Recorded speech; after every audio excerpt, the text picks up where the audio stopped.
We get one shot at this ride, one shot. And I just say, balls to the walls, balls to the wall, go for it. Hey there. Welcome to Top of Mind. Real talk for today's woman. With Anna and Karen. Let me get started.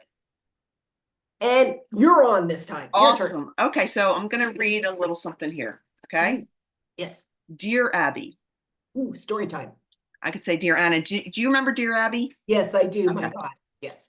Dear Abby, I am a 36-year-old college dropout whose lifelong ambition was to be a physician. I have a very good job selling pharmaceutical supplies, but my heart is still in the practice of medicine. I do volunteer work at the local hospital on my time off, and people tell me I would have made a wonderful doctor. If I go back to college and get my degree, then go to medical school, do my internship, and finally get into the actual practice of medicine, it will take me 7 years. But Abby, in 7 years, I will be 43 years old. What do you think?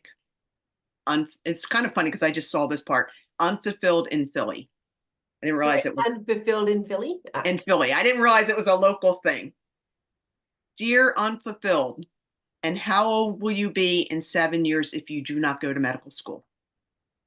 I want to know where this note came from. Was it something like to you or? No, it was just something that I read. And then I got the aha. Because then I remember a story that I read about that I think the author Mark Manson talked about in his book, one of his things. And he tells a story about a woman whose husband died when she was 62. So she decided to start playing the piano. So she would practice the piano every day. And it took up like a lot of her time because she's just practicing the piano. So she's 62 years old. And, her family's like thinking she's cuckoo. And everybody's like, oh, you're wasting your time. You're wasting your time. And then here she is, fast forward, in her 90s. And she's been playing the piano for 30 years. Cool. So I guess my question is, at what age are we too old to do something different, to try something different, to invest in something different? Like I look at my daughter who's 21 and, she's about to graduate from college, but she's in a degree that she's not in love with. And she said, I don't know why I ever got away from being a veterinarian. And I said, go back to school. And she's like, well, I can't. I mean, I'm 20, I'm going to graduate. I'll be 22. I mean, that's just too much time. And these are things that are kind of like facing these kids. So I look at it in the concept of her in very young in her life and her career. And then I look at it in women, like, I know women kind of older than me that have started weightlifting and training. And I think sometimes we the old expression that the graveyard is full of good ideas or good intentions or even what's the other word? World to hell is made with good intentions. Yes, or inventions that died with the people. Right. So it just got me thinking. Here's Dear Abby, and this person saying, well, they'll take me 7 years. And she's like, well, how old you're going to be in 7 years if you don't go to medical school? I mean, what's the difference? That time is still going to click by. So that 7 years can click by you going to medical school and doing what you feel called to do, or it'll just click by and you'll still be 40, 43. So that's kind of what I thought we would talk about. Like, I mean, how many of us are holding back on things that we want to do because we think that ship has sailed or it's too late or we're too old? Well, it's an interesting thing because I was 43 when I became a police officer. Interesting. I went to boot camp. Fucking hardest thing I've ever done in my life. Boot camp with a bunch of 21-year-olds, competing with them. College for 6 months and then probation for another year. It was all riding on it. So I was 43 at the time. I didn't even think twice about not doing it at that age. Interesting. I think about people who have lost a partner in their 60s. And I meet a lot of them. they now are in a second relationship and have been for 20 and 30 years. Wow. Much like what you talked about, the woman who practiced piano. And I think the most mind-blowing thing that really got to me in the last week was you done done playing with that computer there, Anna? Was a friend of mine. She does a blog like this. Anyway, she was on Sovereign Wealth, and she was talking about when she was coming up to 60 years old and she was going to retire. She built her business, she got her millions, she was going to sit back and retire. And she thought, God, I'm only going to be 60. Like, she didn't feel ready. Hmm. And she absolutely decided that she's not going to retire. And so did a friend with her, that they're not going to retire. And you know what she's doing is she's going around the country. She's doing two things, but it's basically philanthropy. Is that the right word? Yes, where Yeah. she's, trying to get women involved in giving to an organization that's true to her heart and stuff like that. And the other is that she's teaching women how to be wealthy.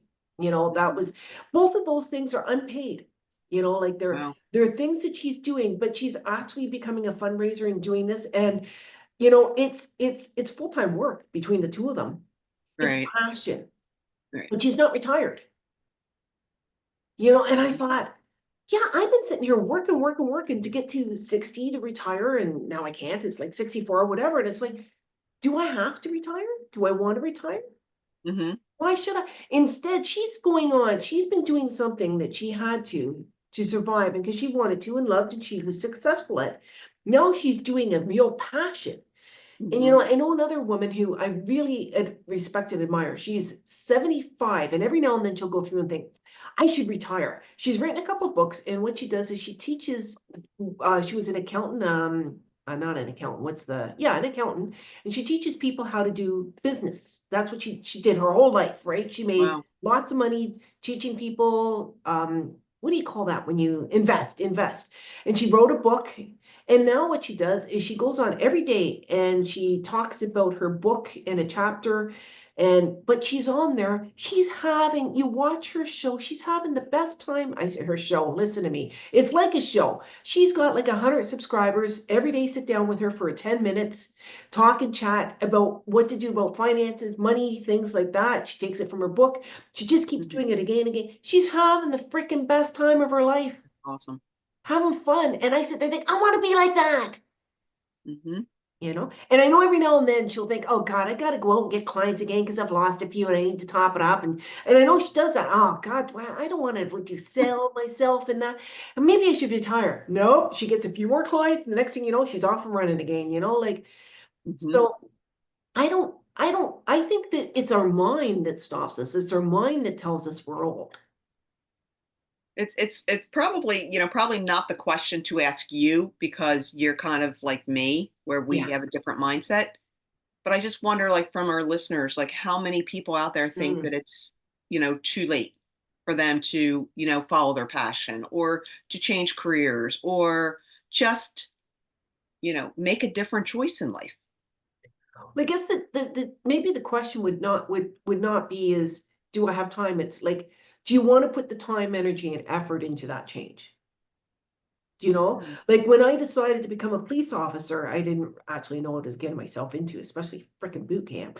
But I did have to take some time and ask myself, do I really want to do this? It's an entire career upheaval. I'm putting everything in one basket, and if it doesn't work out, I'm kind of screwed. I can't go back where I was Hmm. because I'd already outgrown it and I didn't have the credentials for what I was doing, you know? Okay.